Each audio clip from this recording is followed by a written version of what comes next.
ಕರ್ನಾಟಕ ಸರ್ಕಾರ ಮಾನ್ಯ ಮುಖ್ಯಮಂತ್ರಿಗಳು ಮಾನ್ಯ ಶಿಕ್ಷಣ ಸಚಿವರು ತಗೊಂಡಂಥ ತೀರ್ಮಾನ ಕರ್ನಾಟಕದ ಮಕ್ಕಳ ಭವಿಷ್ಯ ಮತ್ತು ಬದುಕು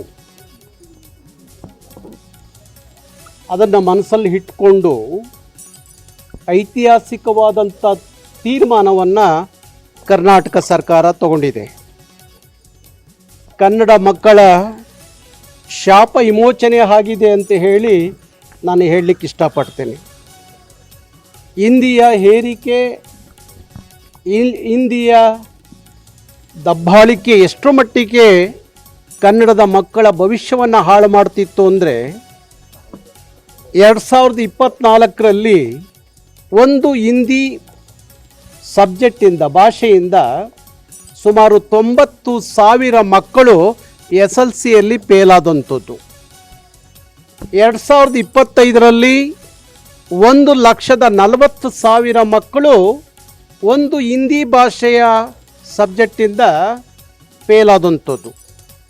ಪ್ರತಿ ವರ್ಷ ಲಕ್ಷಾಂತರ ಮಕ್ಕಳ ಭವಿಷ್ಯ ಹಾಳು ಮಾಡ್ತಿದ್ದಂಥ ಹಿಂದಿ ಭಾಷೆಯ ಒಂದು ಸಬ್ಜೆಕ್ಟು ಒಂದು ವರ್ಷ ನಮ್ಮ ಮಕ್ಕಳ ಭವಿಷ್ಯ ಹಿಂದೆ ಹೋಗ್ತಿದ್ದಂಥ ಕಾಲ.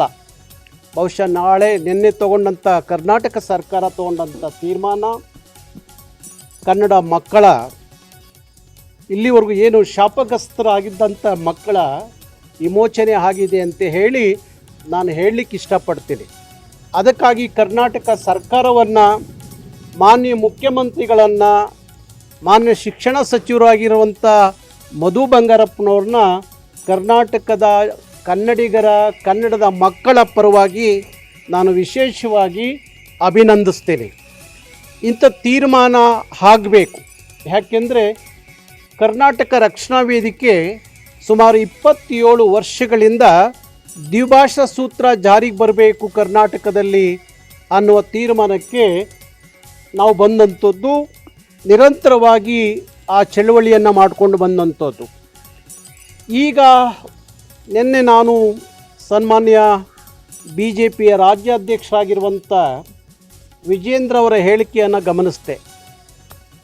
ಅವರು ಹಿಂದಿ ಕಲಿಕೆಯನ್ನು ಕೈಬಿಟ್ಟ ಕಾರಣಕ್ಕೆ ಕನ್ನಡದ ಮಕ್ಕಳ ಭವಿಷ್ಯದ ಬಗ್ಗೆ ಮಾತಾಡಿದ್ದಾರೆ. ಯಾವ ಹಿಂದಿಯಿಂದ ಕನ್ನಡದ ಮಕ್ಕಳ ಭವಿಷ್ಯ ಹಸನಗೊಂಡಿಲ್ಲ, ಬದುಕನ್ನು ಹಿಂದಿ ಕಟ್ಟಿಕೊಟ್ಟಿಲ್ಲ, ಅದನ್ನು ವಿಜೇಂದ್ರ ಅವರು ಅರ್ಥ ಮಾಡಿಕೊಳ್ಳಿ. ಹಿಂದಿಯ ಭಾರತ ಅಲ್ಲ, ಭಾಷಾ ಆಧಾರಗಳ ಮೇಲೆ ಭಾರತದ ಒಂದು ಒಕ್ಕೂಟ, ಭಾಷೆಗಳ ಒಳಗೊಂಡಂಥದ್ದೇ ಒಂದು ರಾಜ್ಯಗಳು, ಆ ರಾಜ್ಯಗಳ ಒಕ್ಕೂಟವೇ ಭಾರತ ಅನ್ನೋದು ಪರಿಕಲ್ಪನೆ ಅಧ್ಯಕ್ಷರಿಗಿದ್ದರೆ ಒಳ್ಳೆಯದು. ಮತ್ತು ಇವತ್ತು ಪಕ್ಕದ ಮಹಾರಾಷ್ಟ್ರವನ್ನು, ಅವ್ರದ್ದೇ ಸರ್ಕಾರ ಇದೆಯಲ್ಲ, ಮಹಾರಾಷ್ಟ್ರದಲ್ಲಿ BJP ಅವ್ರದ್ದೇ ಸರ್ಕಾರ ಇದೆ. ಅಲ್ಲಿ ತ್ರಿಭಾಷಾ ಸೂತ್ರವನ್ನು ಕೈಬಿಟ್ಟು ದ್ವಿಭಾಷಾ ಸೂತ್ರವನ್ನು ಜಾರಿಗೆ ತಂದ್ರಲ್ಲ, ಯಾಕೆ ಅವರಿಗೆ ಪಾಠ ಹೇಳಲಿಲ್ಲ ವಿಜೇಂದ್ರ ಅವರು ಮತ್ತು ಅವರ ಪಕ್ಷದ ವರಿಷ್ಠರು ಯಾಕೆ ಪಾಠ ಹೇಳಲಿಲ್ಲ? ಕರ್ನಾಟಕದ ಮಕ್ಕಳ ಮೇಲೆ ಇಂಥ ಭವಿಷ್ಯದ ಬದುಕಿನ ಮೇಲೆ ಬರೆ ಹಾಕುವಂಥ ಹಿಂದಿಯನ್ನು ನೀವು ಸಮರ್ಥನೆ ಮಾಡಿಕೊಳ್ಳೋದು ಯಾಕೆ ಅನ್ನೋದು ನನ್ನ ಪ್ರಶ್ನೆ. ಬಹುಶಃ ನನಗೆ ಅನಿಸುತ್ತೆ ಇದು ವಿಜೇಂದ್ರ ಅವರ ಅಜೆಂಡಾ ಅಲ್ಲ, ಅವರ ಪಕ್ಷದ ಅಜೆಂಡಾ ಅಂತ ಅನಿಸುತ್ತೆ. ಹಾಗಾಗಿ ಸನ್ಮಾನ್ಯ ಯಡಿಯೂರಪ್ಪನವರು ಭಾರಿ ದೊಡ್ಡ ಕನ್ನಡದ ಅಭಿಮಾನ, ಕಾಳಜಿ, ಪ್ರೀತಿಯನ್ನು ಇಟ್ಕೊಂಡವರು, ಕನ್ನಡದ ಮಕ್ಕಳ ಭವಿಷ್ಯದ ಬಗ್ಗೆ ಮಾತಾಡ್ತಿದ್ದಂಥವ್ರು.